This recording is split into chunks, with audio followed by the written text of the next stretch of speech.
Alhamdulillahi wa kafa. Wassalatu wassalamu ala rasulillahil mustafa wa ala alihi wa sahbihi wa man wafa ba'd. Fa ahbaballahi wa ahbaba rasulihi sallallahu alaihi wasallam. Usi nafsi wa iyyakum bitaqwallahi faqad fazal muttaqun. Fala tamutunna illa wa antum muslimun. Faqala ta'ala ya ayyuhalladzina amanu taqullaha haqqa tuqatih wa la tamutunna illa wa antum muslimun. Teman-teman sekalian, para peserta yang i'tikaf dan saudara-saudariku dimanapun Anda berada, jumpa kembali dalam kajian Madrasah Imam Al-Bukhari. Hari ini kita masuk ke hari 27 ya. Semoga seluruh ibadah kita sampai hari ini diterima oleh Allah Subhanahu wa taala. Semoga Allah merahmati kita, mengabulkan doa-doa kita dan memberikan yang terbaik sesuai dengan kemaslahatan dunia dan akhirat kita insyaallah. Hari ini kita akan coba lanjutkan. Sebelum kita mungkin berdiskusi, berbincang pengayaan dari apa yang telah kita pelajari, saya ingin perkenalkan kitab lain yang beberapa sudah kita sampaikan ya. Di pertemuan lalu sempat saya perkenalkan kitab Jami' kan? Ada Al-Bukhari, kemudian Muslim, kitab Sunan. Nah, ini saya mau tunjukkan satu yang menarik. Ada di antara sarjana Muslim yang menggabungkan Al-Bukhari dan Sahih Muslim jadi satu kesatuan. Lalu strukturnya dirapikan ya, ditertibkan sehingga menjadi kajian yang sangat tematis.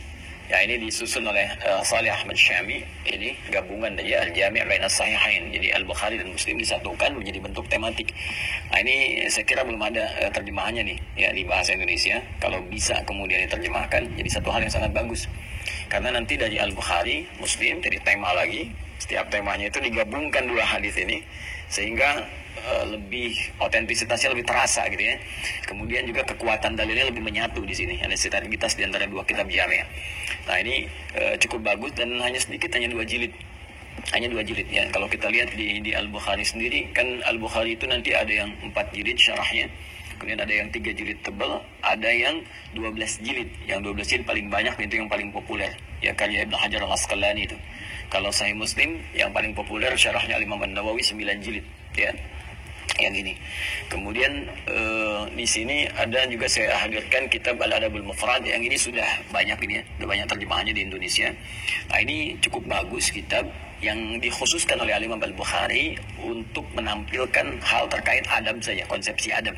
Ya, jadi kalau kita ingin menghadirkan nilai-nilai mulia dalam pengetahuan Islam yang bisa dipelajari sehingga memberikan karakter kepada kita, ini dikhususkan oleh beliau kitabnya Al-Adab Al-Mufrad. Kalau kita pengen belajar untuk anak-anak, misalnya untuk pribadi kita, ya, prioritas dalam akhlak itu apa, bagaimana akhlak kepada Allah, bagaimana akhlak terhadap sesama dan sebagainya, ini paling bagus kitabnya. Ya. Nah, sekarang saya ingin coba perkenalkan dulu yang ini. Kita masuk pada hal yang sangat penting, kita sedang belajar. Jadi di Al-Bukhari itu seperti saya sampaikan ada 97 tema. Dan setiap tema itu sesungguhnya karakteristiknya terkait dengan semua kebutuhan kita, semua aktivitas kita. Nah, itu jeniusnya Imam Al-Bukhari, memetakan hadis-hadis Nabi cukup banyak, kemudian dibuat tematik sesuai dengan kebutuhan dan profesi kita. Nah, ini miniatur kehidupan di masa Nabi yang nilainya bisa dibawa ke kekinian. Nah, saya mau ambil, karena kita sedang belajar, kita ambil misalnya kitab ketiga ya, tema yang ketiga. Di pertama Badul Wahyi. Kita Badul Wahyi itu untuk memberikan standarisasi kenabian. Jadi kalau ada orang mengaku nabi, standarnya ini gitu. Jadi kalau nggak punya ini bukan nabi. Sebenarnya kalau kata Nabi selesai setelah beliau, la nabiyya ba'di, nggak ada nabi setelah saya. La-nya itu, ya, la-nya bukan sekedar menafikan. Sekali lagi ya, bukan sekedar menafikan, tapi juga memberi petunjuk, karena nafi itu bisa bermakna istiqbal, ya. Menafikan, meniadakan sesuatu yang berlangsung kini ataupun yang akan datang. Jadi seakan memberikan tanabbu, memberikan berita kepada kita, boleh jadi setelah saya ini akan ada orang aku nabi. Nah, cara cepatnya daripada kalian capek melihat, meneliti, udah nggak ada nabi setelah saya. Gampang. Jadi kalau ada ngaku nabi setelah meninggal nabi, sebetulnya terlambat dia. Ya, semasa nabi setelah meninggal kan sallallahu alaihi wasallam muncul kan Musailamah Al-Kadzdzab, kemudian yang lain-lainnya gitu kan. Jadi kalau yang sekarang muncul sudah terlambat, karena nabi itu sudah mengatakan setelah hidup saya nanti, meninggal saya akan ada orang ngaku nabi. Cukup katakan pada dirimu, tolak aja, nggak ada nabi setelah saya. Selesai ya. Nah, cuman kan kadang orang terpukau atau pengen nyari ya. Jadi kalau ada orang ngaku nabi nggak aneh. Ingat ya, nggak aneh, karena Nabi pun pernah menyampaikan ini mukjizat Nabi SAW ya, nggak aneh. Yang aneh itu setiap ada yang ngaku ada pengikutnya, itu masalahnya. Jadi sekali lagi ya, kalau yang ngaku nabi nggak aneh. Yang aneh setiap ada yang ngaku nabi ada pengikutnya, itu persoalannya. Karena itu penting kemudian untuk memberikan pencerahan kepada pengikutnya ini atau yang ikut ini, diberikan kemudian oleh Imam Al-Bukhari bab khusus, tema khusus bagaimana kriteria seorang nabi itu. Maka muncullah kitab Badul Wahyi. Kemudian setelah kita yakin dengan nabi yang sesungguhnya, kita diminta beriman kan. Iman mengikuti ajarannya, dan puncaknya kemudian diarahkan untuk berhubung dengan Allah Subhanahu wa taala. Maka tema kedua ada kitabul iman. Perhatikan bagaimana urutannya gitu kan. Nah, iman ini penting untuk memberikan pengetahuan kepada kita demi menguatkan iman dalam jiwa. Terkadang ada orang mengaku beriman, kadang ada dua persoalan. Imannya bisa naik turun, saat naik yang sunnah pun kuat dikerjakan. Kan? Jangankan yang fardu, yang sunnah pun dia kerjakan, dia kejar.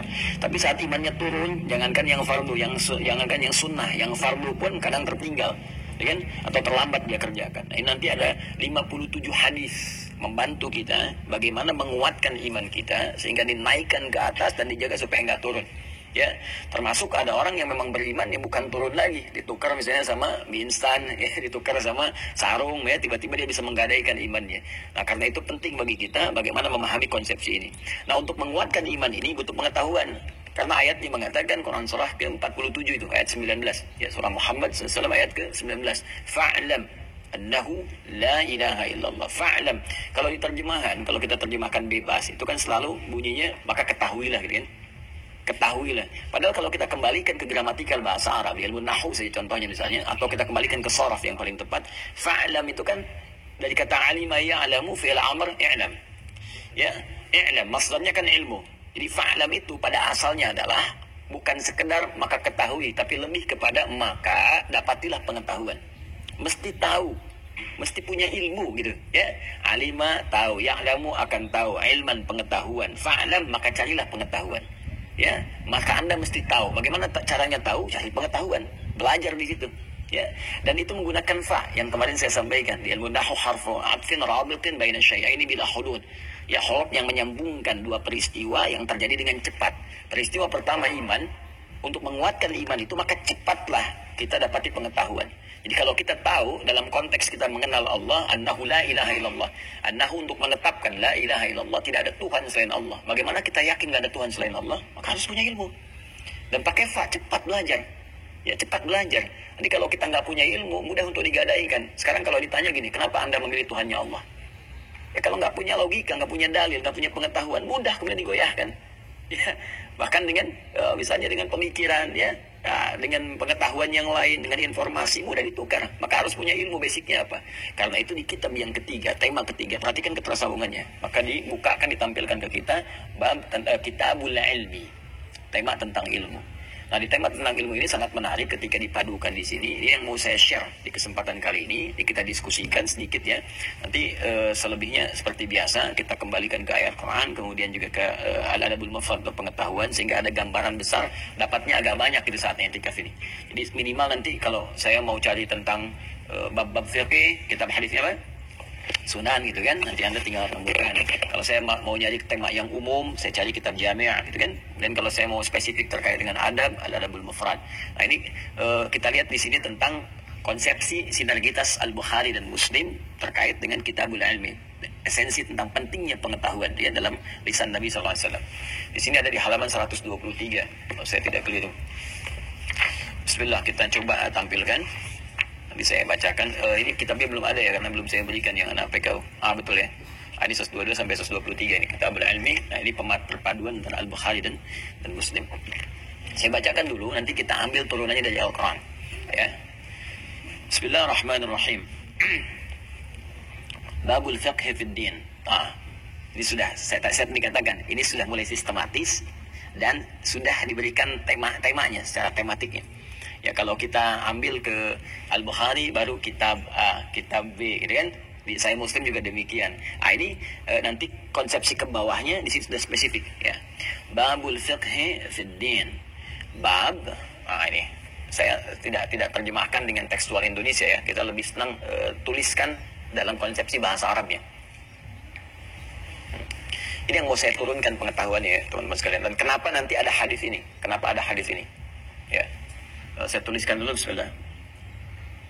Bab al-fiqh fi ad-din. Ya. bab ini jelas bab gitu kan di kita, tapi di bahasa Arab bab itu artinya pintu. Bisa berarti real, bisa berarti kiasan. Ya kalau real ya pintu tempat kita masuk, tempat kita keluar gitu kan, dalam artian fisikal. Tapi bisa dibawa dalam konteks kiasan. Ya pintu itu tempat memasuki apapun. Kalau kita ingin masuk ke dalam sebuah ruang atau satu keadaan, maka harus lewat jalurnya kan, harus lewat pembukanya kan. Dalam bahasa Arab setiap pembuka segala sesuatu itu disebut bab namanya.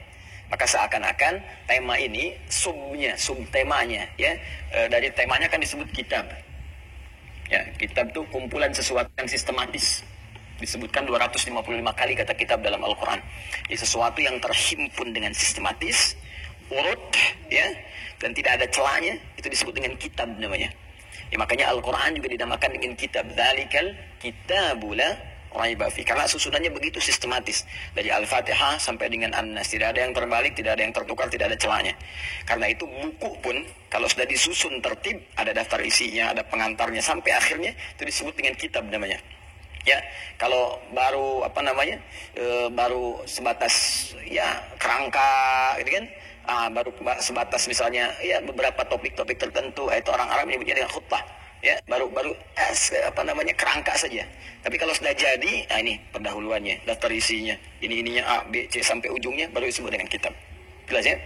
Nah, di setiap kitab ini biasanya ulama menuliskan kitab dulu, ingin memberikan kesan bahwa ini tulisan saya sudah lengkap, tersusun rapi dan sistematis. Ya, setiap topik yang Anda ingin kaji, saya buka pintunya, masuk lewat sini. Ya. Nah, di bagian ini saya akan terangkan kepada Anda pintu pembuka al-fiqhu fid din.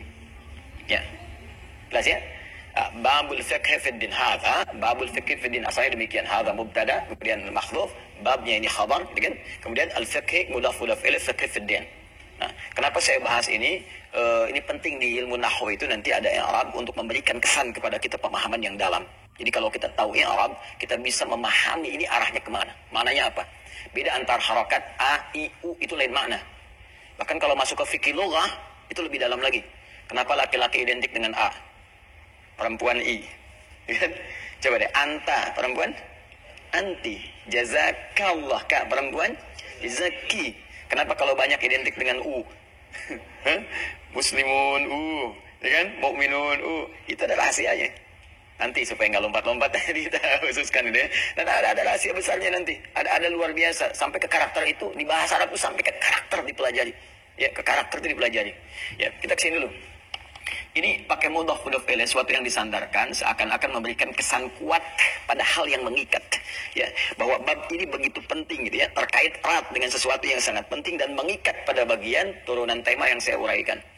Babul fiqh, apa itu fiqh? Ya. Fiqh itu artinya paham. Sederhananya, mengerti. Ya. Paham, mengerti. Dari kata faqah asalnya, itu masdarnya, keadaannya, keterangannya atau sifatnya, karakternya. Ini kata kerjanya. Saya mau lompat dulu ke Al-Quran, karena ini dasar yang paling utamanya. Kenapa ini muncul nanti ya? Teman-teman sekalian, buka Quran surah ke-9, At-Taubah, ayat 122. Paling kiri sebelah bawah di mushaf standar. Mushaf Utsmani paling kiri sebelah bawah. Saya mau cerita sebentar.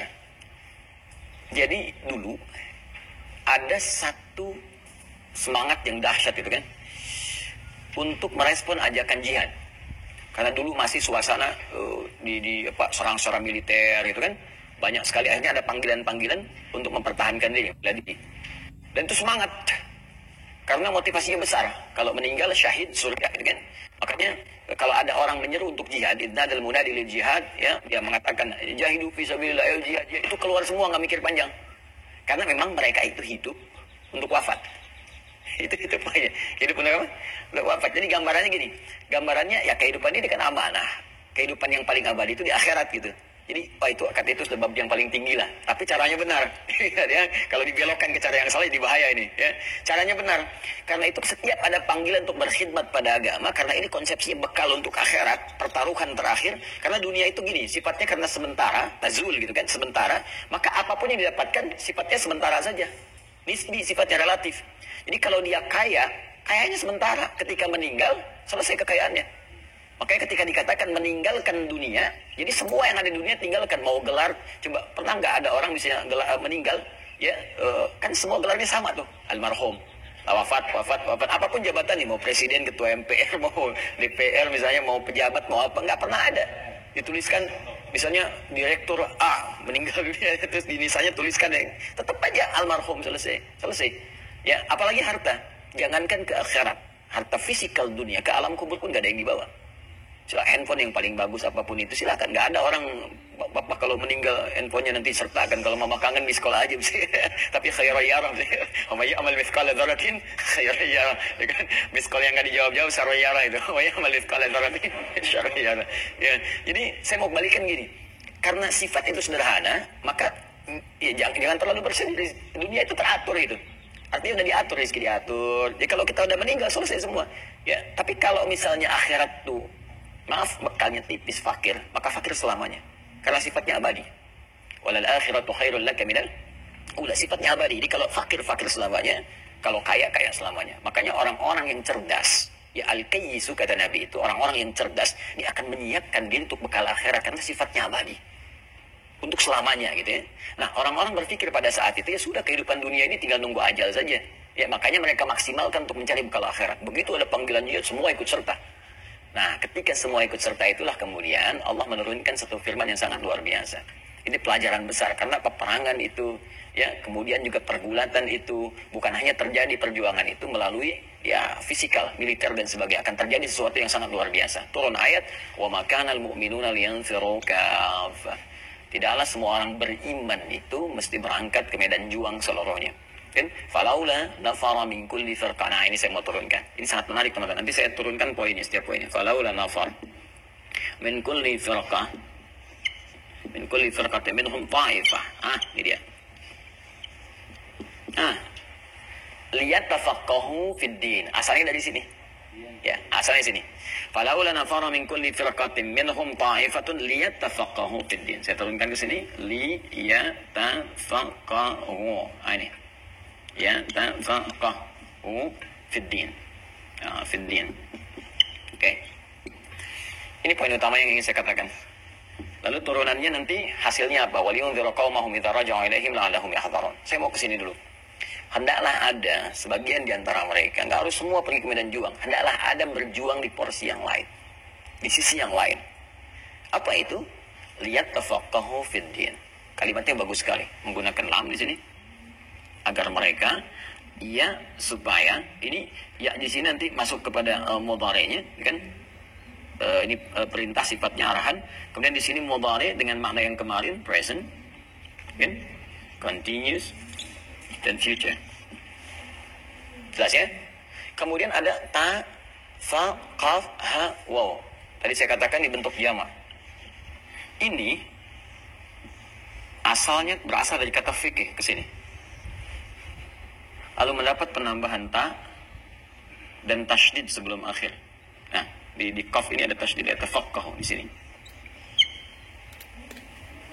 Fikih saja sudah paham, mengerti. Jelas ya? Sekarang mendapatkan ta di depannya dan huruf sebelum akhirnya pakai tasydid. Di dalam ilmu lughah, kalau kita ambil turunannya di saraf saja misalnya, setiap ada penambahan ta di awal, itu di antara maknanya menunjukkan kesungguhan, keseriusan. Sungguh-sungguh serius.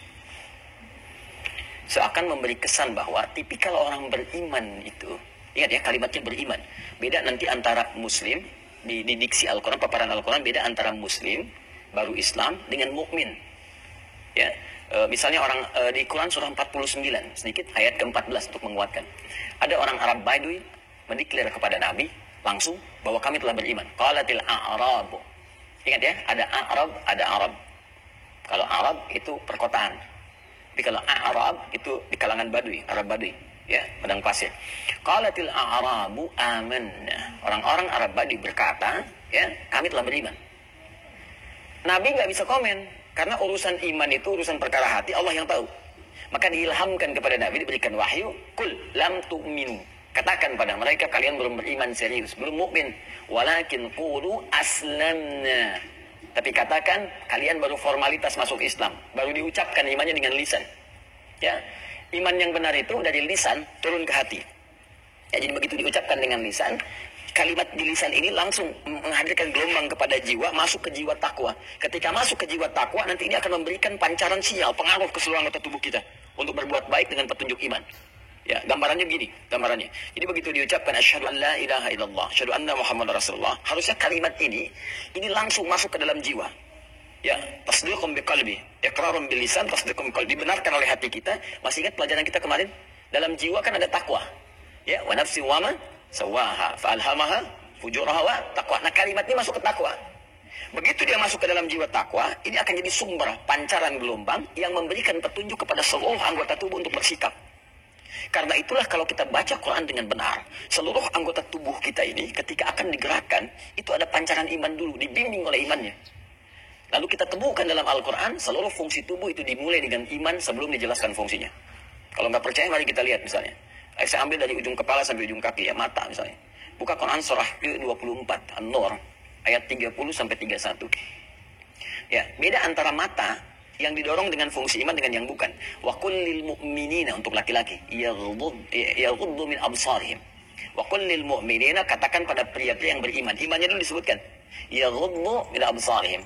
Matanya itu ya akan digunakan hanya untuk melihat yang baik saja. Ya, kalau baca terjemahan palingkan dari yang jelek, ya. Jadi sebetulnya kalau kembali ke tafsir, matanya hanya dipakai untuk yang baik saja.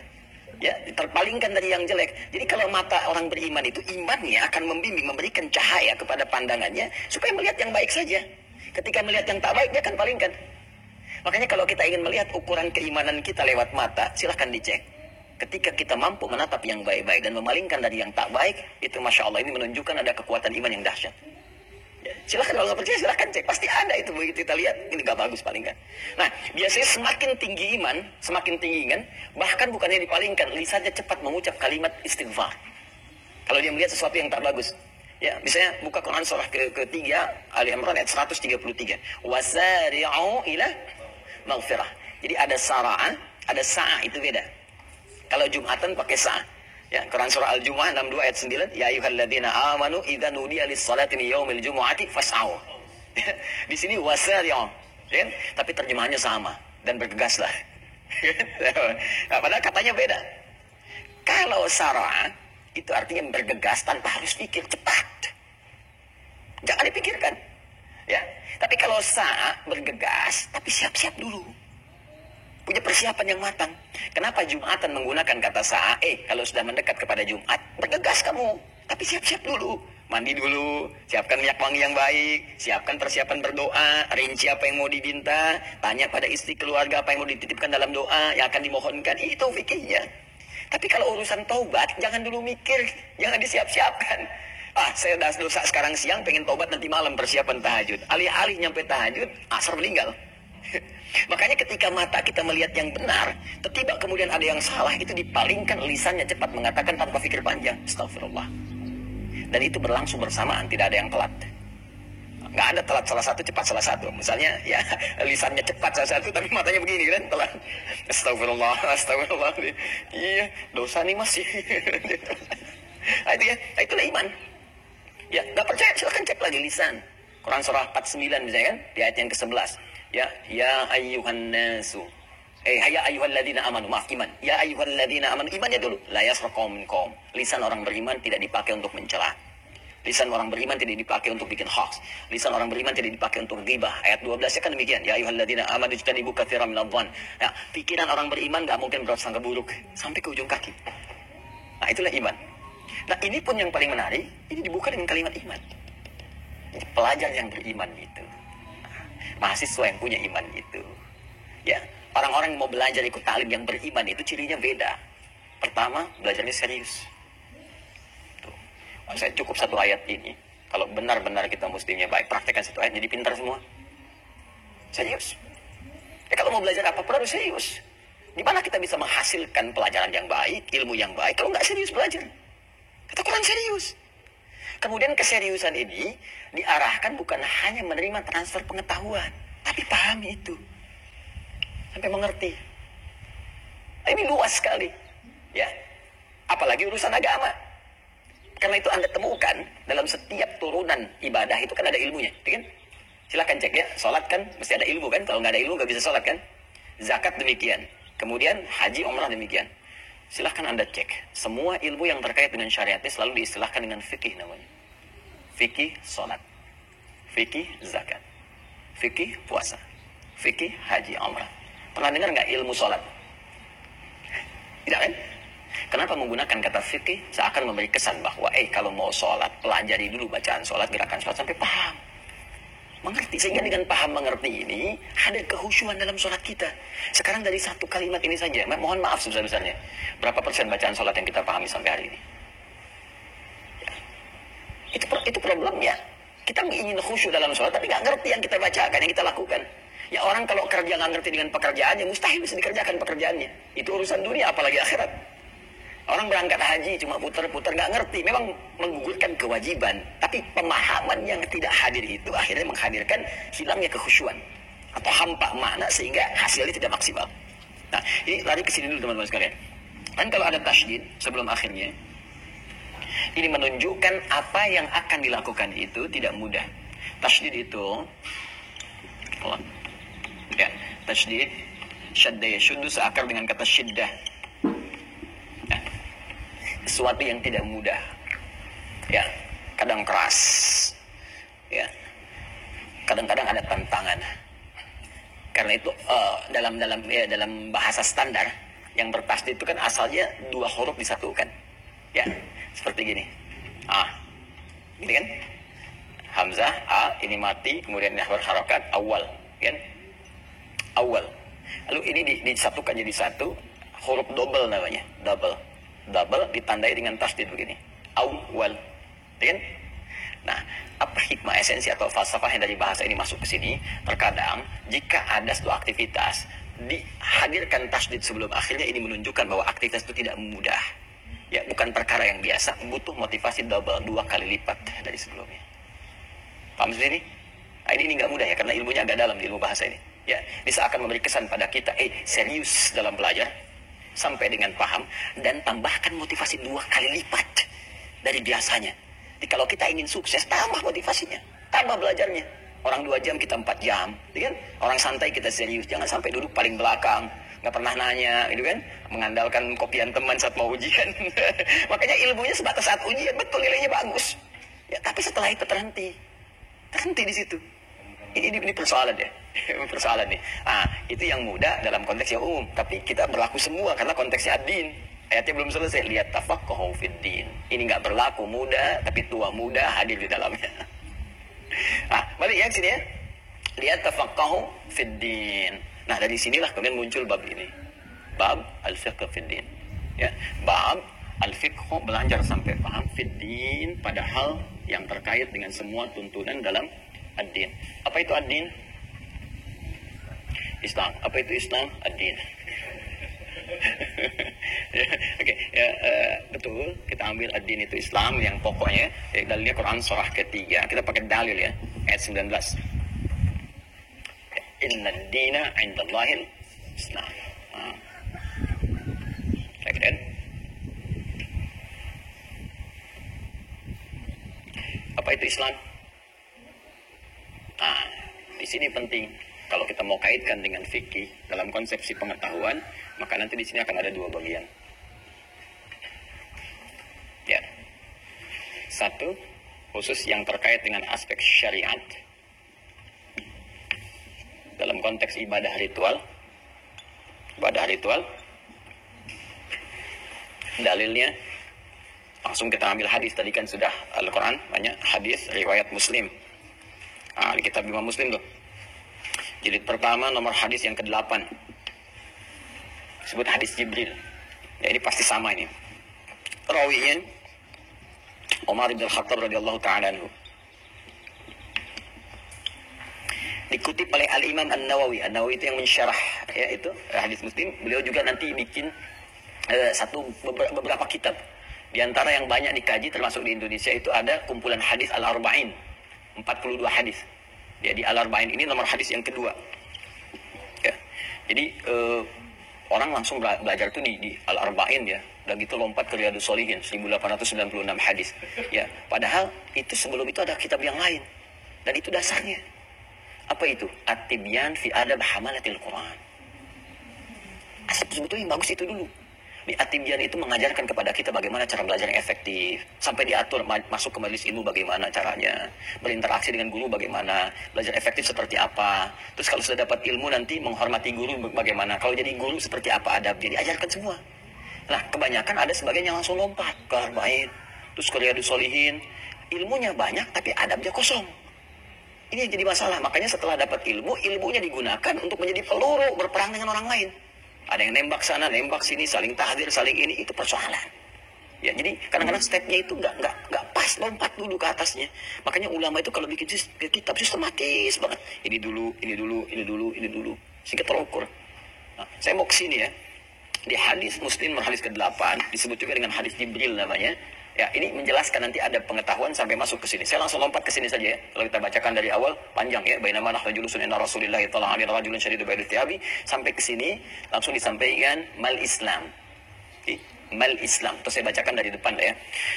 An Abi Hafs Umar bin Khattab radhiyallahu taala anhu qala ya bainama nahnu julusun inda Rasulillah sallallahu alaihi wasallam ya ittala alaina rajulun syadidu bayadil thiyabi syadidu sawadis sya'ri ya la yura alaihi atharus safari. فجلس إلى النبي صلى الله عليه وسلم فأسند ركبتيه إلى ركبتيه ووضع كفيه إلى فخذيه فقال يا محمد أخبرني عن الإسلام. Baik, saya terjemahkan dari awal sebentar. Hadis riwayat sahabat Umar bin Khattab, semoga Allah meridai kepada beliau. Beliau menyampaikan, bainama nahnu julusun inda Rasulillah. Ada baina langsung kata kerjanya, julusun ada bainama. Biasanya ada demikian. Saya langsung cepat. Kalau ada bainama pakai ma di situ, artinya santai. Jadi santai.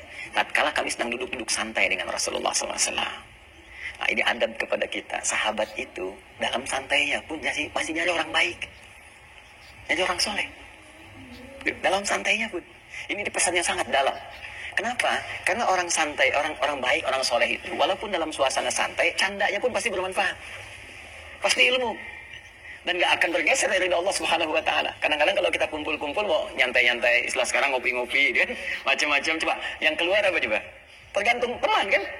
Ya makanya sohbatus salihin itu penting. Ngobrol, teman ngopi, kesana sini yang diobrolin kadang nggak penting. Kadang-kadang mikirin yang nggak jelas gitu kan. Yang udah diatur ikut dipikirin juga. Ini jadi salah gitu. Ya, mikirin kenapa matahari terbit dari timur. Udah diatur ikut dipikirin, buang-buang waktu gitu. Ya itu buang-buang waktu karena itu rumus di hadis ini. Ini baru pembuka loh. Rumus di hadis ini kami aja nyantainya kata para sahabat masih nyari nabi, nyari orang soleh. Sehingga manfaatnya banyak. Tapi kemudian datang seorang lelaki. Ya, lelaki ini masya Allah gitu kan. Dia datang pakaiannya bersih, rapi. Kemudian rambutnya tersisir rapi. La yura alaihi asarus safari, enggak kelihatan asarus safar, bekas perjalanan jauh. Jadi fokus. Datang ke tujuan, dia enggak mampir-mampir. Ini juga adab. Kalau kita mau datang ke majelis ilmu, itu bisa kelihatan orang serius dari tampilannya. Ya, kelihatan. Makanya saya itu di Tripoli, di Libya itu, kalau ke kampus pakaian diperhatikan. Yang pakai jas, pakai apa gitu, pakai macam-macam dasi. Di Eropa begitu kalau belajar. Ya, masuk kampus saya apa itu kelihatan dari pakaian, ada sebagian memang terlihat nyantai tapi masih menjaga gitu kan. Tapi orang serius kelihatan persiapan dirinya. Dan ini yang paling penting, la yura alaihi atharus safari. Tidak nampak pada dirinya itu bekas lelah mampir-mampir. Jadi kalau memang mau belajar, langsung ke tujuan. Ya, jangan dijadikan sebagai sambian atau nyambi ke tempat lain sehingga suasana di tempat itu terbawa ke ruang belajar. Yuk ke Masjid Al-Ihsan belajar, nanti sambil ngebasok di sini sambil ngebasok. Jadi begitu mampir ke tempat bakso ke sini, ke bawah suasana bakso. Tadi enak loh, ayo mulai ke yang lain. Baksuhum bainahum syadid. Baksonya sambalnya pedas gitu. Jadi ke bawah suasana itu. Jadi fokus dulu aja dari situ baru dibawa. Kalau ke majelis ilmu, di situ mampir ke tukang bakso enggak ada masalah. Ya, yang jadi masalah bakso yuk sambil ikut kajian sambil, gitu kan. Ini jadi persoalan. Maka ketika dia masuk, apa adabnya? Fajalasa ilan nabi, datang ke saf yang terdepan. Nanti kalau ada anak ya saudara kita atau apa belajar adik-adik kita antarkan ke kelas itu. Kalau saya antarkan simpan di saf paling depan karena pasti fokus saf paling depan itu. Ya nggak bisa ngerjain yang lain. Kadang-kadang malu mau angkat telepon, mau bikin status juga susah. Ya di belakang beda tuh kadang-kadang sandaran kadang macam-macam dan sebagainya. Anak pesantren tahu tuh kadang diukur di belakang bahkan. itu Itu suasana ya, hadis ini. Kemudian wada kafai ala fakhidaihi, ini keakraban. Jadi kalau guru pun dengan murid jangan terlalu tegang. Ada keakraban. Kadang Nabi juga bercanda dengan sahabat, itu kan, dan sehingga ilmu mudah diterima. Nah, ketika sudah nyaman suasananya baru dimulai pelajaran. Ini pengondisian. Ya, kalau di ruangan kelas apa jangan sampai suasana tegang langsung belajar dan sebagainya. Ketika itu apa pertanyaannya? Mal Islam ya Muhammad. Ya Muhammad SAW, mal Islam. Apa itu Islam? Ini mau saya turunkan. Din ke Islam kan? Maka dijawab oleh Nabi, al-Islam an tashhadu an la ilaha illallah wa anna Muhammadar Rasulullah wa tuqima as-salah wa tu'ti az-zakah wa tasuma Ramadan wa tahujjal baita in istata'ta ilaihi sabila. Ini yang pokok. Jadi ada ilmu yang turunannya itu harus dipelajari sampai paham, sampai mengerti. Yang pokoknya 5. Kalau yang pokok ini sudah kita pahami, yang lainnya akan otomatis kita ketahui. 5 aja. Jadi jangan banyak-banyak kalau mau belajar yang pokok itu 5 aja. Kalau 5 ini kita serius dan dalami dengan benar, yang turunan lainnya akan mudah kita kuasai. Ya, apa itu? Pertama tauhid. Asyhadu an la ilaha illallah wa anna Muhammadar Rasulullah. Itu harus paham betul.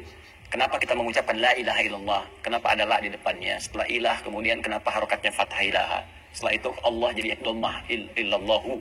Ya, itu dalilnya nanti di Quran surah ke tadi 47 ayat 19. Fa'lam annahu la ilaha illallah. Ya. Itu satu. Dan wa tuqimas shalah, salat. Pasti punya ilmu. Dan ilmunya dipelajari sampai paham fikih. Coba lihat urutannya. Fikih, fiddin. Yang dimaksud dengan din, Islam. Di antara turunan Islam, apa syariat, aspeknya ibadah.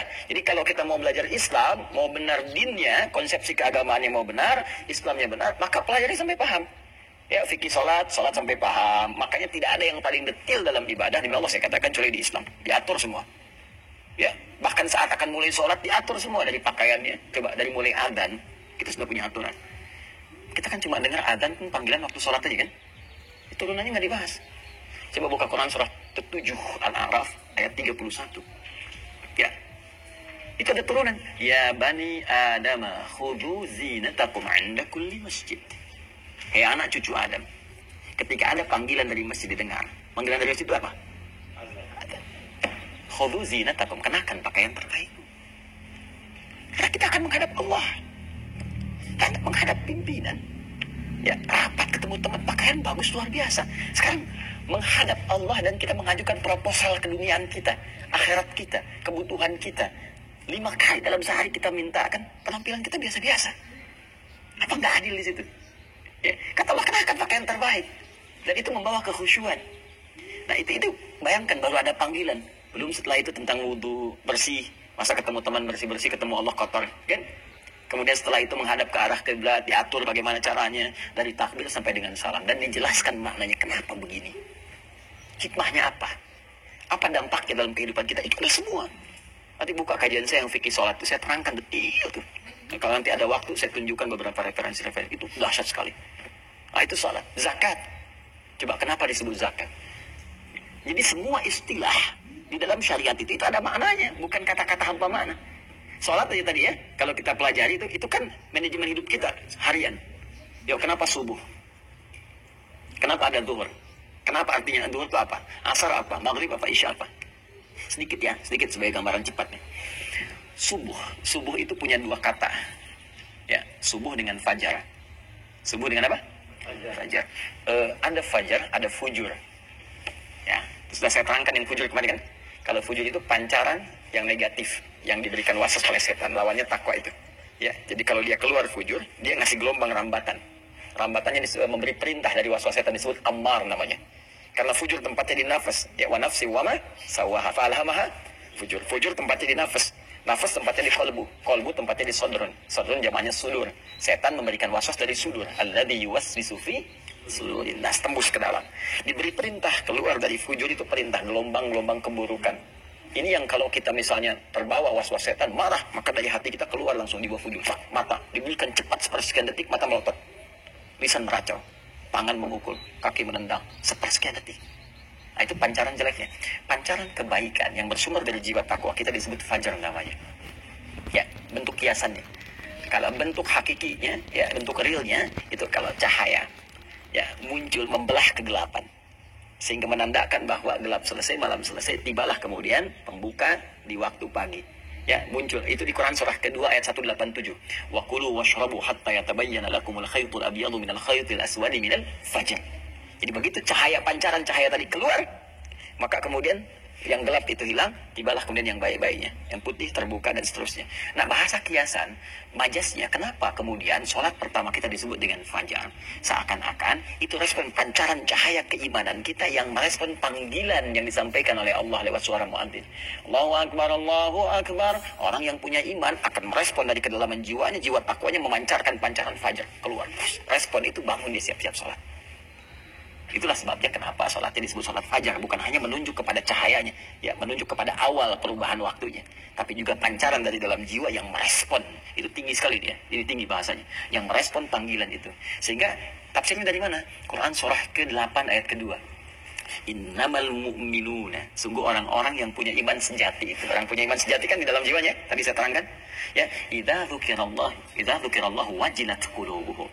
Kalau disebutkan nama Allah, maka akan ada getaran dalam jiwanya, ada pancaran. Itu pancarannya. Makanya dites dalam sehari 5 kali. Masih ada iman nggak? Ya, setiap perubahan waktu dalam sehari, ya, dari subuh, duhur, asar, maghrib, isya, setiap berubah waktu dites imannya ada nggak? Karena kata Nabi, ada yang subuhnya beriman, sorenya kafir. Ya, asbaha mu'minan fayumsi kafirah. Jadi paginya beriman, sorenya udah kafir. Makanya dicek setiap hari ada iman nggak? Karena itulah diperdengarkan suara lewat muadzin. Allahu Akbar, Allahu Akbar. Masih ada getaran, ya Allah, sudah adzan. Nanti tingkatannya beda-beda. Semakin kuat imannya, belum adzan udah kepikiran. Bahkan ada yang dahsyat nih. Sekarang mau duhur, udah mikirin. Asal nanti jam berapa ya? Malam nanti bangun jam berapa saya tahajud. Udah begitu. Beda kalau semakin menipis, sudah lain. Baru sahur, buka jam berapa nanti ya? Udah lain tuh. Persepsinya udah berbeda gitu ya. Nah, ini pancaran iman. Fajar. Nah, setelah itu apa yang terjadi? Setelah itu, kebiasaan orang-orang Islam itu, orang beriman itu kan malamnya evaluasi. Nyambung ke malam itu sebelum tidur, dievaluasi, kan? Fa'idha faraghta wa ila rabbika. Ya, Nabi itu membiasakan diri evaluasi hari-hari yang telah dilalui. Terus istighfar kepada Allah. Lalu menyiapkan besok mau ngapain. Nah, jadi orang Islam itu harus punya rencana untuk dieksekusi. Nah, dalam bahasa Arab, sesuatu rencana yang siap untuk dieksekusi, yang sudah matang, itu bahasa dasarnya disebut subuh namanya. Sehingga orang Arab bertanya, kaifa asbahta? Bagaimana kabarmu saat ini di pagi ini? Sebetulnya kalimat asbah itu bukan sekedar menunjuk pagi, bukan. Hei, bagaimana kabarmu hari ini? Apakah sudah siap dengan kegiatan-kegiatan yang akan dieksekusi? Mau ada rencana apa hari ini? Makanya kita dipanggil dalam subuh itu disebut subuh, fajar pancaran iman subuh, untuk memohon kepada Allah rencana-rencana kita itu disetujui oleh Allah. Persetujuan Allah terhadap rencana kita disebut taufik namanya. Ya Allah mawaffiqni, Allah waffiq, ya Allah berikan persetujuanmu kepada ikhtiarku ini, ya Allah berikan ridhamu kepadaku ini. Makanya ketika kita datang lewat subuh itu sholat, kita meminta kepada Allah, ini ya Allah saya mau ngerjain ini, datang. Sahabat-sahabat itu seperti itu sebelum pergi bekerja, beraktivitas, duduk dulu. Bahkan sampai muncul syuruk mereka minta sama Allah itu. Ya, itu asalnya. Makanya di Quran di surah At-Takwir itu di ayat ke-18, was-subhi idza tanaffas. Dan bersamaan dengan waktu subuh itu tiba, semua mulai beraktivitas, termasuk matahari memancarkan sinarnya, oksigen mulai muncul, dan bersamaan dengan nafas kita yang keluar saat itu siap mengeksekusi apa yang telah kita rencanakan. Jadi jangan sampai terjadi orang beriman subuh nggak tahu apa yang mau dikerjakan. Nanti jam 7 mau di mana? Di mana nanti aja. Bukan gimana nanti bagaimana? Jam 11 mau ngapain? Harus jelas semua, terstruktur. Dan jangka panjangnya sampai akhirat. Wal tanzur nafsu ma qaddamat. Di situ akhirat. Jadi harusnya bikin kurikulumnya sampai akhirat nih. Ya kalau saya biasa mengajarkan begini, siapa yang mau ke surga? Jelas kita kan.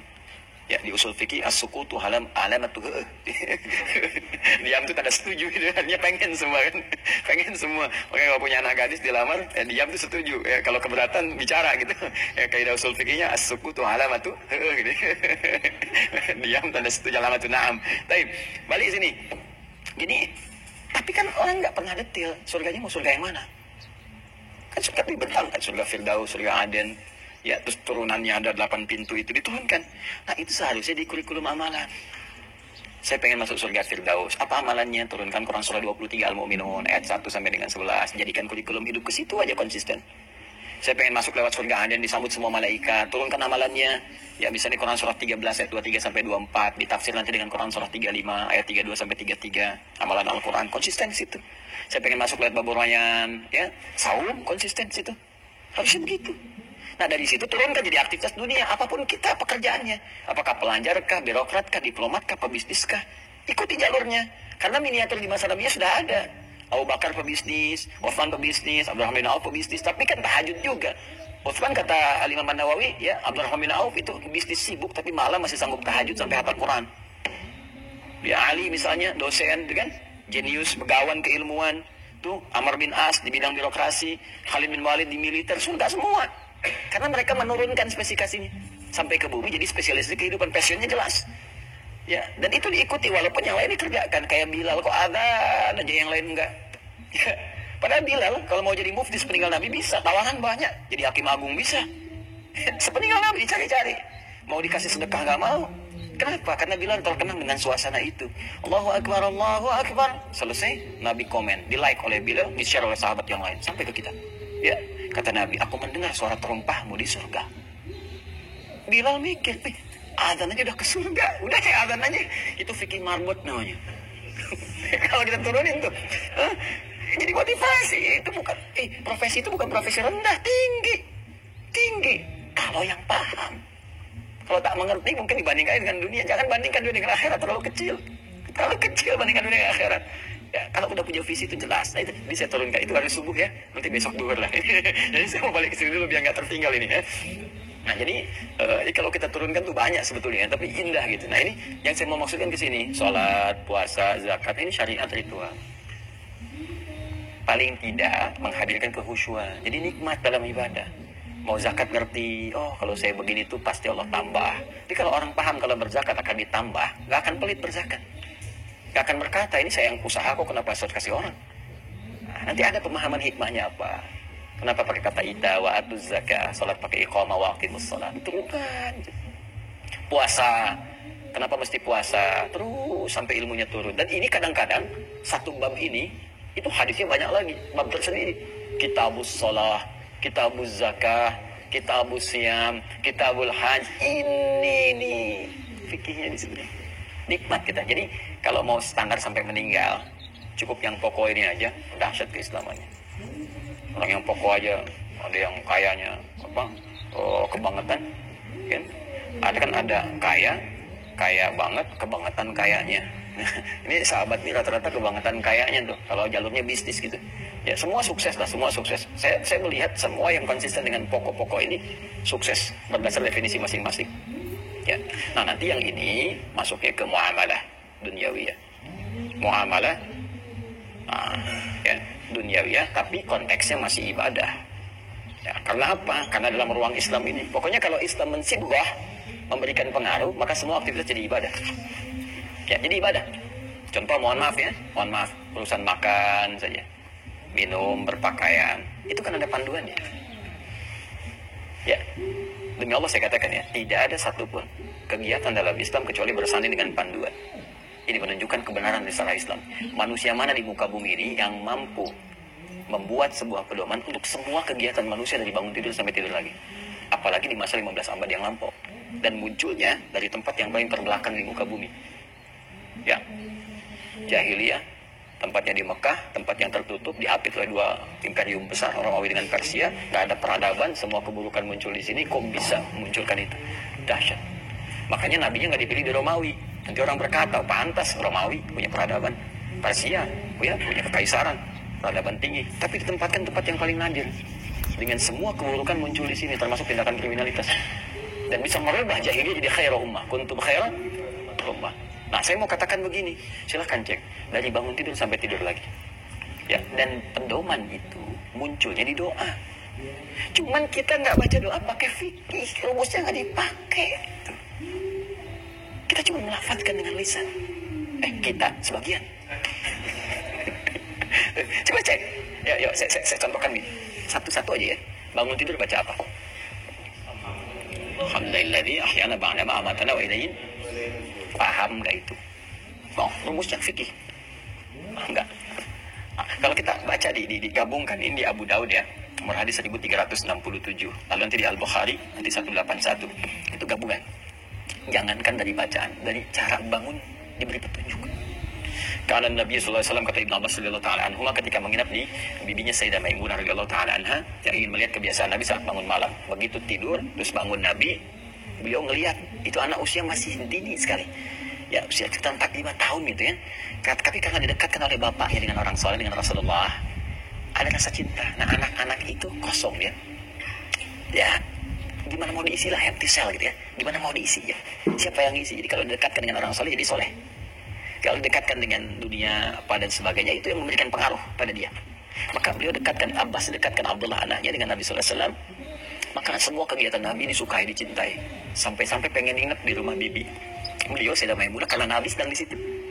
Malamnya Nabi bangun, jelaskan oleh beliau.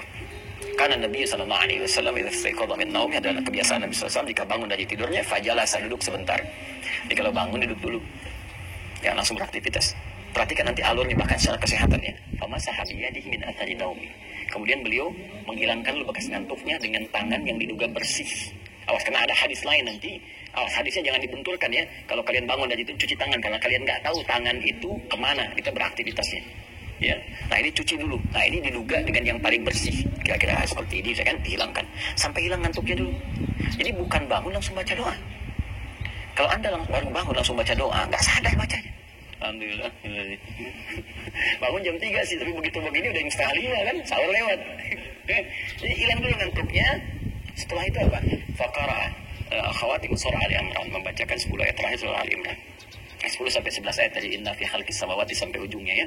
Nah, kemudian setelah itu baru bacakan. Ditafsirkan kemudian di Al-Bukhari. Faqala an Mu'adz bin Jabal wa Jundub bin Junadah radhiyallahu taala anhum qala ya. Beliau kedua menyampaikan berkata Nabi sallallahu alaihi wasallam setiap bangun dari tidurnya apa bacaannya alhamdulillahilladzi ahyana ba'dama amatana wa ilaihi. Sekarang saya berikan satu penjelasan supaya kita mengerti apa maksud doa itu. Alhamdulillahilladzi ahyana. Saya memuji Allah, semua pujian hanya untuk Allah yang telah memberikan saya kehidupan. Ba'dama amatana, ingat bukan ba'da amatan tapi ada ba'dama amatana. Setelah mewafatkan sementara ya dalam keadaan tidur. Kalau ba'da amatana wafat sama sekali. Tapi ketika menggunakan masa akan memberi kesan bisa bagi Allah mewafatkan saya saat tidur tadi. Tapi Allah berikan saya kesempatan lagi untuk hidup. Ya, nah ini kaitkan dengan evaluasi sebelum tidur. Kan saat tidur, sebelum tidur tadi kan kita merinci kan kegiatan kita kan besok mau ngapain. Terus sebelumnya banyak kesalahan istighfar. Terus berjanji pengen memperbaiki besok ya Allah. Saya punya kesempatan besok untuk hidup lagi. Saya pengen perbaiki. Saya pengen tambah bacaan Quran. Saya pengen tambah salat sunnahnya. Terus dikasih hidup. Ya, sesuai dengan ajalnya. Maka kita bersyukur. Ya Allah terima kasih berikan saya kesempatan lagi hidup. Walaupun kau bisa wafatkan aku tadi dalam tidur. Aku bersyukur ya Allah. Wa ilaihin nusyur. Ini intinya. Dan aku berjanji. Kata nasyara yansyur, nasyran wa nusyuran. Itu artinya menyebar untuk kembali. Tahu ya? Menyebar untuk kembali. Fa'idha qudiyatis salatu fantashiru. Maka jika Jumat telah selesai ditunaikan, silahkan menyebar beraktivitas. Untuk balik lagi ke rumah masing-masing. Dapat pendapatan dari situ. Ya, makanya Jumat dijadikan sebagai wahana untuk mencari link. Ya, mencari kolega. Dari situ kemudian diterapkan, diaplikasikan dalam kehidupan beraktivitas balik ke rumah masing-masing. Ini nasyara. Nah, kita dengan kesadaran penuh mengatakan, ya Allah, saya sadar. Terus saya akan pulang. Saya akan kembali kepadamu. Membawa apa yang telah saya lakukan dalam kehidupan dunia. Saya berjanji saat bangun ini untuk menyiapkan amalan-amalan yang lebih baik daripada sebelumnya untuk saya bawa bekal pulang menghadap kepadamu. Saya akan menyebar ya Allah beraktivitas. Ya, saya akan tingkatkan ibadah. Wa ilaihin nusyurnya dijadikan bentuk gaib untuk memberikan batas. Ya, kalau bentuknya wa ilaika jadi seakan-akan dekat waktunya. Jadi kalau kita jadikan gaib memberikan batas, seakan kita katakan berikan aku waktu ya Allah. Tempo untuk bisa memperbanyak amalan, memperbaiki yang sebelumnya untuk bekal pulang kepadamu. Jadi ketika kita katakan alhamdulillah dari ahyana ba'da mamatana wa ilaihin nusyur, itu komitmen kita pada waktu itu bahwa kita akan mengisi sisa hidup yang diberikan Allah satu lebih baik daripada sebelumnya. Jadi kalau hari itu lebih buruk dari sebelumnya, celaka. Makanya ulama mengatakan orang yang harinya lebih bagus dari sebelumnya, orang beruntung dia. Ya. Tapi orang yang sama, ya, yang sekarang dengan sebelumnya, itu orang rugi dia. Karena nggak manfaatkan waktu. Tapi kalau dia lebih buruk dari sebelumnya, celaka orang itu. Dikasih kesempatan dan diperbaiki. Itu baru doa bangun tidur. Belum yang lainnya. Makanya penting kita fikih. Nah, turunan muamalah ini itu kan turun ke bawah, itu kan baru bangun tidur ya. Belum kalau beraktivitas pagi, ada yang belajar ke kampus, ada yang bekerja, ada yang macam-macam. Itu kan ada doanya juga. Nah, setiap kita mulai doa itu, terutama yang terkait dengan pelajaran, apa jadinya? Semuanya menggunakan kata fikih. Ya, saya mau contoh misalnya. Nabi mendoakan Ibnu Abbas. Ibnu Abbas itu kan bukan hanya belajar agama, yang lain juga dipelajari. Doa Nabi-nya dipegang oleh beliau kepalanya. Dikatakan Allahumma faqih fiddin wa'alimhu ta'wil. Nah, ini menjadi doa standar bagi setiap muslim saat masuk ke ruang belajar dimanapun, termasuk ilmu umum. Karena syariat muamalah kedua itu masuk ilmu umum. Dan dalam bingkai Islam, mau belajar matematika, fisika, biologi, geografi, dan sebagainya, itu fikih. Ini silahkan masuk jurusan umum, belajar ke ITB, silahkan ke IPB, ke UI, ke UGM, silahkan. Ya, tapi praktekkan ini. Belajar yang serius, jadi mahasiswa yang bagus, kan? Pahami setiap pelajarannya. Kemudian jadikan itu untuk memperkuat keislamannya. Bukan sekedar cari dunia. Kalau cari dunia yang belum beriman juga sudah bisa. Banyak orang belum beriman, insinyur banyak, dokter banyak. Terus iman Anda pengaruhnya apa pada kedokteran Anda? Iman Anda apa pengaruhnya pada ilmu yang Anda pelajari di fakultas-fakultas itu? Maka saya kasih pelajaran sedikit aja, sedikit saja. Saat saya di Tripoli, saya bimbing itu beberapa ahli minyak gitu. Saya sempat ngajar di Pertamina, di Medco, Akakos Oil, Slumbersi gitu kan, Ali Burton. Itu awalnya sebelum belajar, saya datang Ustaz, Masya Allah katanya, kalau Ustaz tahu ya di geologi kita eksplorasi itu batu-batu Ustaz, semua ada kodenya. Ada kodenya. Ini begini, ini artinya begini, ini artinya kandungan mineral begini, kedalaman sekian jadi begini. Oh, saya senyum. Baru kita ngaji, saya keluarkanlah kurikulum geologi dalam Al-Quran. Nafi khalqis samawati wal ardh, masuk Al-Baqarah 74 itu kan? Ya? Masih ingat Al-Baqarah 74? Tsumma qasat qulubuhum min ba'di dzalika fa hiya kal hijarati aw ashaddu qaswa wa inna minal hijarati lama yatafajjaru minhu al-anhar. Saya turunkan, Pak. Itu udah ada di Quran. Ragam batu dalam Al-Quran diturunkan nih, yang ada kandungan airnya. Ini yang begini, bahkan ini Pak jatuh karena Allah. Jatuh karena Allah perintahkan, bahkan saking khusyuknya dia jatuh. Saya ingin tunjukkan siapa yang buat itu semua. Terus kita turunkan sampai pekan berikutnya berubah kalimatnya. Masya Allah Ustaz, begitu besar kekuasaan Allah Subhanahu wa Ta'ala yang bisa memberikan tanda pada setiap batu untuk menunjukkan kekuasaannya. Di dunia dapat pendekatan ke Allah pun meningkat. Itu harusnya demikian. Astronomi boleh, jangan cuma dipakai untuk menunjukkan gugus bintang ini dan sebagainya, ngatur bagaimana ritme bisa di alam semesta, tapi juga gunakan itu sebagai tanda untuk mendekatkan diri kepada Allah. Ya, minimal untuk tahu Ramadan kapan, ya. Kemudian juga untuk tahu Idul Fitri kapan, untuk tahu Idul Adha kapan. Makanya semua disebut dengan alam namanya.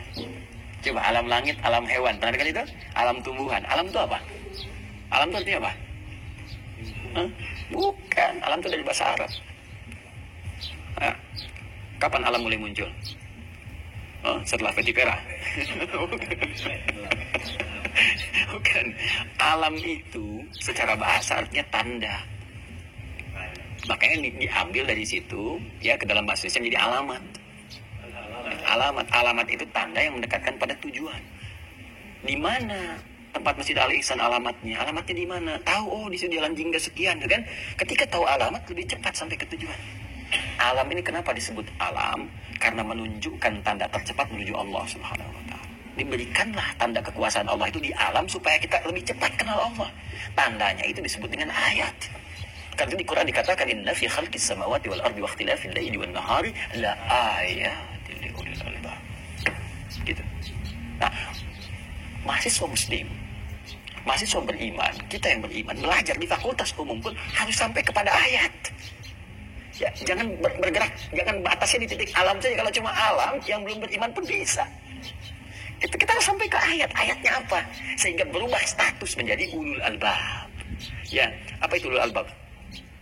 Albab itu jamak dari kata lub. Pernah lihat kelapa? Kelapa ya. Kelapa itu kan ada kulit luar di juz hindi, ada kulit luarnya kan? Ya. Dan setelah itu ada batoknya kan? Kulit juga kan? Kulit keras kan? Setelah itu ada kulit bagian daging kan? Ya. Setelah itu ada daging, terus di dalamnya tahu nggak ada yang putih, bening, halus kan? Itulah lub. Jadi inti kelapa kedalamannya itu lub di dalam itu. Ada orang yang ilmunya bisa sampai memahami sampai ke kedalaman. Ada yang cuma nangkap di luar aja, kulit kelapa luar. Ada yang baru sampai ke batok. Jadi orang kalau mau lihat bintang ke atas, Ya, lihat ke atas tuh. Ada yang baru lihat bintang bagus ya, sinarnya. Ah, itu kulit kelapa luar. Ya. Wah, ini bisa jadi gugus penunjuk nih. Arah kemana? Ah, itu baru dalam. Nah, mau masuk daging. Oh, ini bisa dijadikan sebuah petunjuk untuk menentukan waktu. Ah, itu baru daging yang dalam. Ketika kita katakan, Subhanaka ma khalaqta hadza batila. Mustahil yang menciptakan ini kecuali Allah. Seperti Nabi Ibrahim menemukannya. Ya, Nabi Ibrahim menemukannya. Itu barulah ulul albab. Dia menemukan ayat. Nah, tugas kita mencari ayat lewat pengetahuan. Makanya rugi kalau cuma bayar pengetahuan untuk dunia. Belum tentu kepake. Belum tentu kepake. Kalau ini udah pasti kepake nih. Coba, belajar fikih sholat, tiap hari sholat kan? Antum tuh lucu kadang-kadang itu. Tiap hari sholat, tapi ilmunya nggak dipakai. Belajar sholat yang dipakai tiap hari, ilmunya nggak serius. Tapi dunia yang belum tentu diraih, seriusnya luar biasa. Bikin seminar, stadium general, sekolah sampai S1, S2, S3, sampai dingin tuh. Ini belum tentu dipakai gitu. Ya, kadang-kadang manusia itu, gimana ya? Makanya saya sering bilang cepi, cepat pikirkan gitu kan. Nah, ini paham ya? Nah, sekarang baru baca hadisnya. Kalau udah paham ini, hadisnya kita baca. Ini penutupnya. Jadi kenapa nanti pengantar ini penting saya sampaikan untuk masuk ke sini. Kalau orang nggak tahu ini, baca ini hampa nanti. Itu aja pahamnya. Tapi kalau kita mengerti dari sini, baca hadisnya nyambung.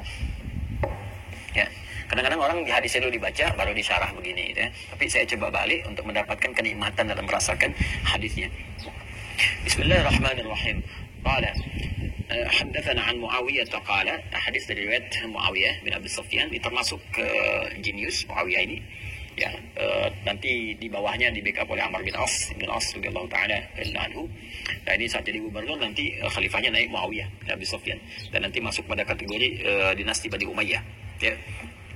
Termasuk meriwayatkan hadis. Jadi jangan terjebak oleh fitnah-fitnah yang berkembang di lingkungan ya. Ya, kita menghormati semua sahabat kita cintai. Ya, jangan sampai ada sebagian kita dukung, yang lain kita nistakan. Itu tidak baik. Ya, tidak baik. Nanti pendiri Nahdlatul Ulama Hadratus Syekh Haji Muhammad Hashim bin Asy'ari, ya bin Asy'ari itu punya 19 kitab. Di kitab kedua ada namanya Risalah Ahlus Sunnah wal Jamaah. Ya, saya dulu senang baca itu sampai ulama-ulama lokal, ulama kita ini ya, kitabnya luar biasa, rasa internasional itu. Ya, bahkan sebagian saya hafalkan itu. Ya. Nah, itu di kitab kedua di halaman yang ke-10. Ya, halaman yang ke-10, paling kanan sebelah bawah itu. Paragraf terakhir, beliau menunjukkan tentang satu aliran secara akidah yang agak aneh gitu. Ya, agak aneh. Wa minhum, kata beliau, dan di antara aliran yang aneh itu yang tiba-tiba datang ke Pulau Jawa tahun 1333 Hijrah. Ya, 1333. Sekarang 1442. Dikurangi aja, ya. Dikurangi 1333 untuk mendapatkan Masehinya. Itu ada di antara aliran mereka menjubaliguna hawa Sayyidina Ali bin Abi Thalib. Siapa yang senang terlalu berlebihan mengkultuskan ya sampai ke sahabat Ali bin Abi Thalib, kemudian senang mencela sahabat yang lain. Disebutkan ya Abu Bakar, Umar itu kan, dan yang lainnya dan seterusnya. Nah, itu diingatkan oleh beliau, jangan sampai seperti itu kata beliau.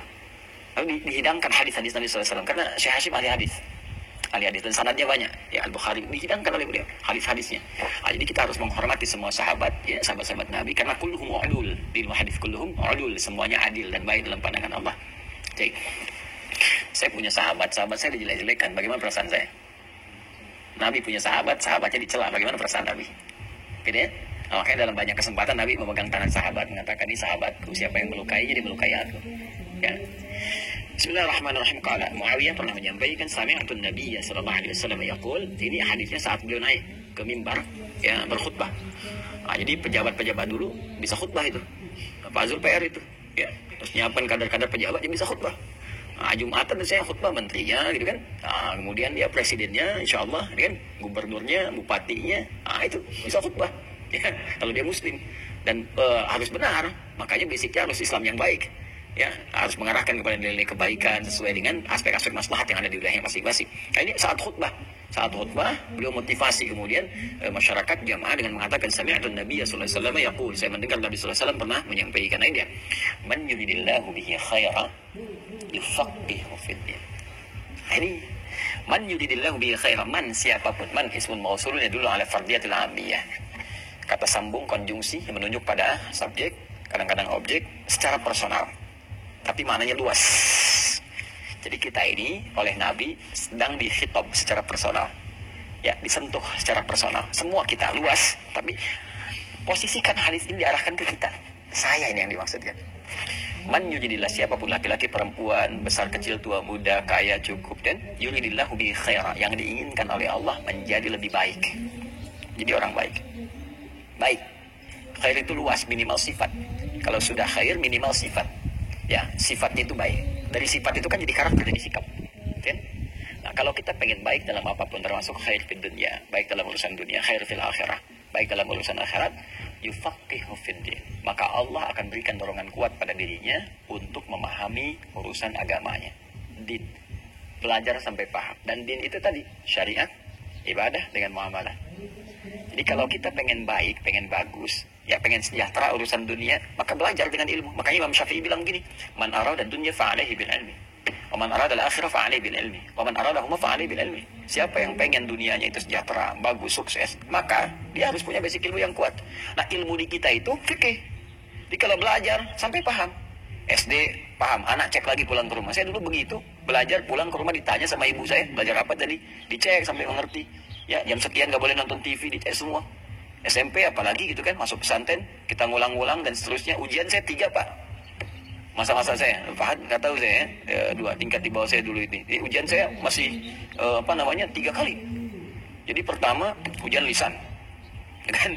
Yang kedua ujian tulisan. Ya, jadi kadang-kadang ditukar tulisan dulu, terus dicek di lisan. Ya supaya tahu ini yang benar nggak yang ditulis nih dengan yang diucapkan, kan? Habis itu gabungan keduanya. Dan itu udah 3 kali ini 2 lagi agama dengan umum. Kalau udah masuk puncak kelas 6 itu materi 6 tahun diujikan. 6 tahun. Jadi saya masuk itu SMP yang ada kalau di Arab gini-gini Tsanawiyah. Ya Tsanawiyah kalau di Arab itu aliyah sebetulnya yang di kita. Tsanawiyah aliyah, SMP SMA. Itu pelajaran dari kelas 1 SMP Tsanawiyah sampai ke aliyah kelas 6 diujikan keseluruhannya. Pas 6 tahun. Ini belajar tuh ini terus 2 bulan ujiannya. Ujian tulis, ujian lisan, dan jawaban harus lancar. Kalau udah berkurang nilai. Terus jangan kemana-mana. Biasanya kan kalau udah ujian lisan kan suka ada mukadimahnya banyak, pembukaan. Udah pokoknya nggak usah menurut saya dalam suasana ini, langsung jawab ini. Itu tuh. Ya makanya itulah fikih gitu. Itu fikih. Ya, nah ini dia teman-teman sekalian. Nah memang harusnya begitu belajar itu. Sampai ke kampus demikian. Jadi SKS itu bisa baik bisa enggak sih? Ya. Sistem kebut seterusnya ya baik gitu kan. Tapi kalau sistem kebut semalam, kadang-kadang 1 jam, itu saya punya kesan yang sangat menarik saya saat di Libya. Ada orang Afrika datang kepada saya, wallahi Syekh Hadi katanya. Gimana katanya? Masjid. Tapi Allah ya, astagfirullah Indonesia. Saya heran orang Indonesia itu. Syekh, kenapa saya bilang? Wallahi ana darastu syahra lil imtihan.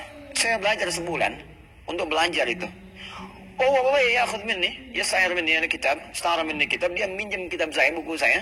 Ini udah sah habisnya. Cuma 1 jam doang dia baca kan. Nilai saya 7,5, dia 8. Saya ketawa, saya bilang belum tahu kamu SKS. Indonesia itu luar biasa, Masya Allah dia. Semua tempat baik semua. Tapi Indonesia ini saya rasakan Masya Allah gitu. Apa aja cepet deh. Makanya semua di Indonesia itu bisa diolah. Diolah. Saya di Masr ya. Waktu itu di Masr 2006 takriban. Saya pernah di Mesir itu 2006. Ya. Smak, ikan teman-teman sekalian. Itu teman-teman di Arab kan makan ikannya ya. Merus pun kepalanya dibuang. Ya. رموها يعني طلعوها يعني في الطرق كده. Indonesia diambil kepala ikannya. Diramu. Habis orang Indonesia ngambil, besoknya 2 jini. Udah ada harganya 2 pon. Iya, dulu di Libya, ini waktu itu Torablusnya kepala kambing dibuang. Kepala kambing. Ya kulitnya nggak dilihat. Indonesia beli kepala kambing, wah langsung ada yang dibakar di sop ini macam besoknya 5 dinar. Bahasa juga lihat, bahasa apa aja lidah orang Indonesia itu cepat sekali. Orang Cina bisa bahasa Arab, ketahuan Cina ini, ya kan? Ya, orang Jepang sama bahasa Inggris Jepang ini. Orang Indonesia asal di radio aja. FIB John, John. Wah dikira tuh orang Chicago, ternyata Chicago yang bilang. Bisa muncul. Nah, jadi saya ingin katakan demikian. Maka kalau mau jadi orang hebat, belajar. Mau jadi orang sukses akhirat, belajar. Belajarnya sampai paham. Nah, ini baru satu kata gitu fikih. Nah terus kan itu sebenarnya wa inna ma'ana qasim Allah yu'ti. Saya cuma sharing aja kata Nabi.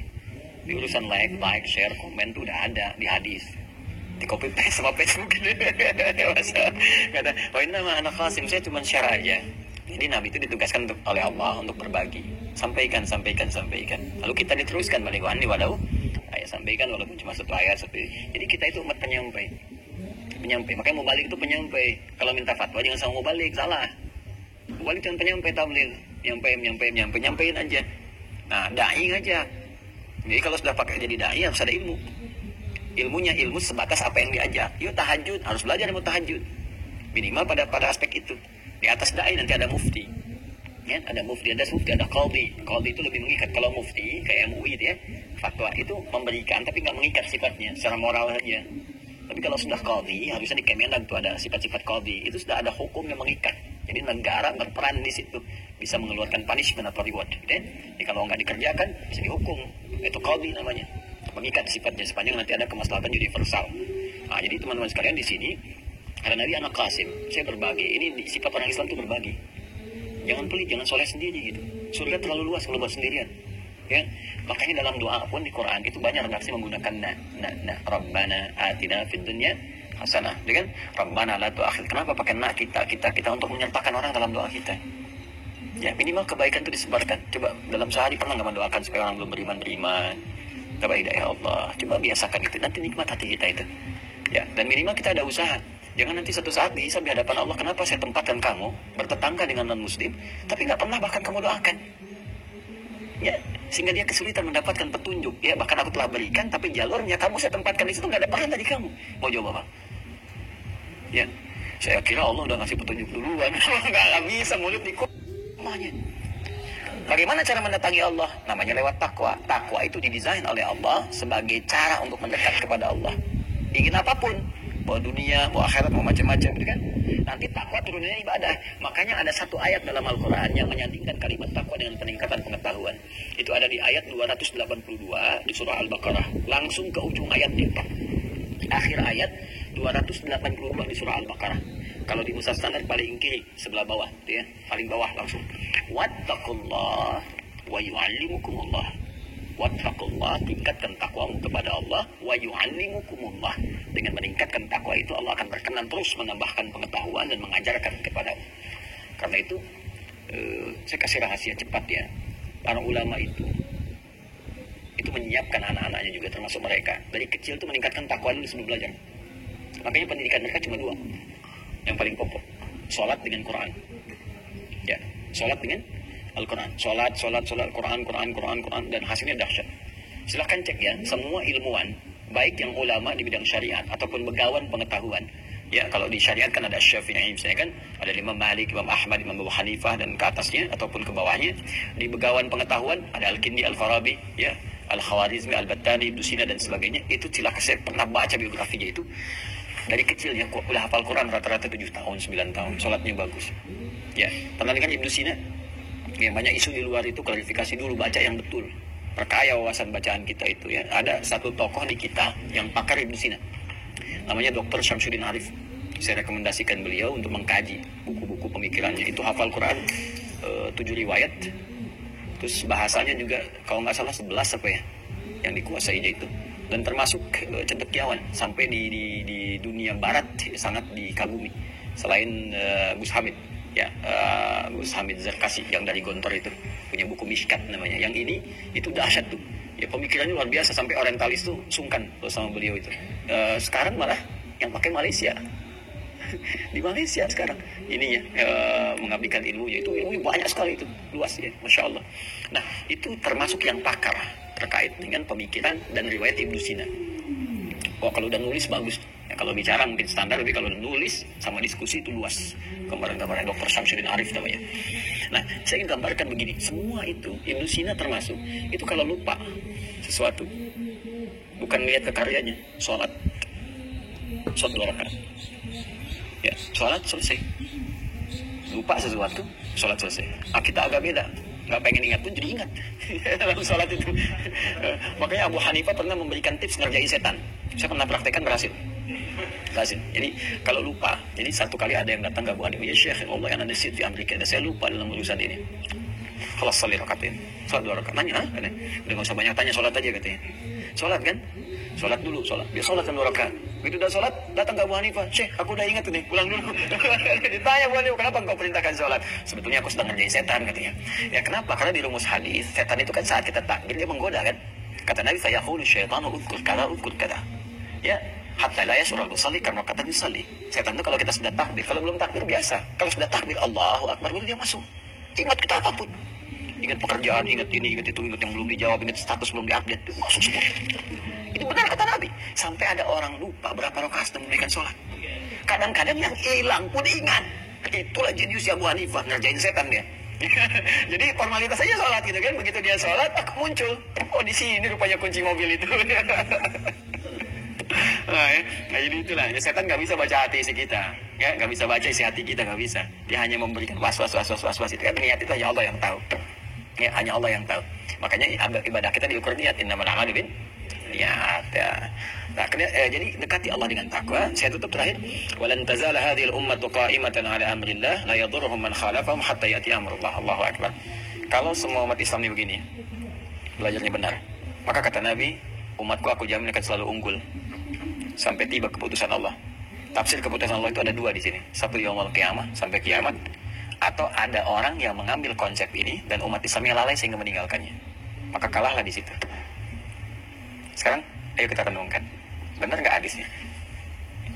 Siapa yang serius belajar sekarang? Konsepnya kan dipakai. Ya kan? Kita jangan salahkan mereka. Jangan salahkan Barat, jangan salahkan ilmuwan mereka yang serius riset, anggaran banyak dan sebagainya. Karena mereka mengamalkan, mengerjakan. Ya, jangan sibuk mencela, balik ke kita, koreksi diri. Saatnya kita kemudian beralih, bangkit kembali ke kitab-kitab asal kita. Saya melihat banyak yang terpukul dengan karya-karya kontemporer, padahal itu copy paste. Dan kita ini asli orisinal, ada semua. Semua dalam Islam komplit, termasuk tokoh-tokohnya, nggak ada yang fiktif. Barat itu sampai saking kesulitannya menemukan tokoh teladan, sampai bikin fantasi fiktif. Superman, Batman, Catwoman, Wonder Woman gitu kan, kemudian juga Spider-Man, Hulk dan sebagainya itu kan. Ya kita lupa. Ya, terus Timur ikut-ikutan kan, Jepang bikin Satya Baja Hitam, Kotaro Minami kan belalang tempur, tendangan maut dan seterusnya. Ya, muncul kemudian Susuke Watanabe nulis Dragon Ball itu, ya Son Goku, Son Gohan, kemudian Piccolo, ini saya hafal itu, baca saya nonton enggak. Karena untuk mempelajari hazanah peradaban, kita tuh lengkap semua. Silakan cek. Di pengetahuan ada, di ahli ini ahli itu, sampai ada ulama bikin ini kitab. Kitabnya menarik sekali. Ada namanya Akhbarul Azkiyah. Informasi seputar orang jenius di muka bumi. Diturunin dari kalangan nabi sampai ke hewan. Hewan paling pintar apa aja, yang intelijensianya kuat, yang dia bisa nurut, yang macam-macam. Akhbarul Azkiyah, karya Ibnu Jauzi. Akhbarul Azkiyah. Sampai ada lagi kitab Akhbarul Ahmaq. Orang paling bodoh, ya, kisah-kisah tentang paling bodoh semuka bumi. Siapa aja dari awal, dari mulai iblis dan turunan sampai ke bawahnya. Iblis itu kan makhluk intelektual yang kebelinger, sampai intelektualnya saking pintarnya konslet jadi bodoh. Ya, dia itu pintar, bisa nipu, tapi kepintarannya nggak digunakan untuk membaca rahmat Allah. Allah itu kan maha penyayang. Kalau salah mau tobat pasti diampuni, tapi dia memilih menampilkan kesombongannya untuk melawan rahmat Allah. Di situ udah jatuh kehormatannya di sisi Allah. Ala fakhrij minha fa innaka rajim, keluar kamu terkutuk. Makanya kita katakan a'udzubillahi minasyaitonir, lawannya rahim. Cuma beda 1 titik jadi masalah. 1 titik. Ya. Itu makanya jangan sembarangan nulis titik ya. Yang harusnya nggak ada titiknya dititikin. Angka bukannya titik kan, malah dititikin. Koma jadi titik kan, beda tuh. Ya, jelas ya? Beda kan rasanya kalau kita ngajinya di awal gini, terus baru kesini tampilannya. Gitu. Ya, jadi itulah. Itu baru 1 hadis. Belum kita bahas syarahnya. Nah, jadi tapi itu satu di antara sekian khazanah keislaman, ribuan, ratusan ribu, bahkan jutaan hadis yang menuntut kita untuk mendalaminya lebih baik, lebih serius lagi, lebih baik lagi. Minimal 1 ini kita praktekkan, maka saya kira jaminan Allah lewat Rasulnya insya Allah akan terwujud, karena Allah punya sifat la yukhliful mi'ad, tidak mungkin menyalahi janjinya. Saya kira itu yang kita bahas dulu sementara waktu kita jeda. Semoga Allah merahmati kita, berikan petunjuk kepada kita semua. Bila ada yang benar yang saya sampaikan itu dari Allah dan Rasulnya, silahkan diperhatikan. Bahwa ada yang salah itu dari saya pribadi. Ya, mohon ditinggalkan, cari informasi lain lebih baik yang bisa kita amalkan dalam kehidupan sehingga melahirkan harmoni dalam kehidupan dunia kita dan rahmat Allah ketika kembali kepada Allah Subhanahu wa taala. Allahumma taqabbal minna innaka antas samiul alim wa tub alaina innaka antat tawwabur rahim. Allahumma ij'alna min ahli al-Qur'an waj'al al-Qur'ana sahiban lana fid dunya wa shafi'an lana fil akhirati ya arhamar rahimin. Rabbana atina fid dunya hasanah wa fil akhirati hasanah wa qina عذاب النار بفضلك سبحان ربك رب العزة عما يصفون وسلام على المرسلين وآخر دعوانا سبحانك اللهم وبحمدك نشهد أن لا إله إلا أنت نستغفرك ونتوب إليك والحمد لله رب العالمين. السلام عليكم ورحمة الله وبركاته.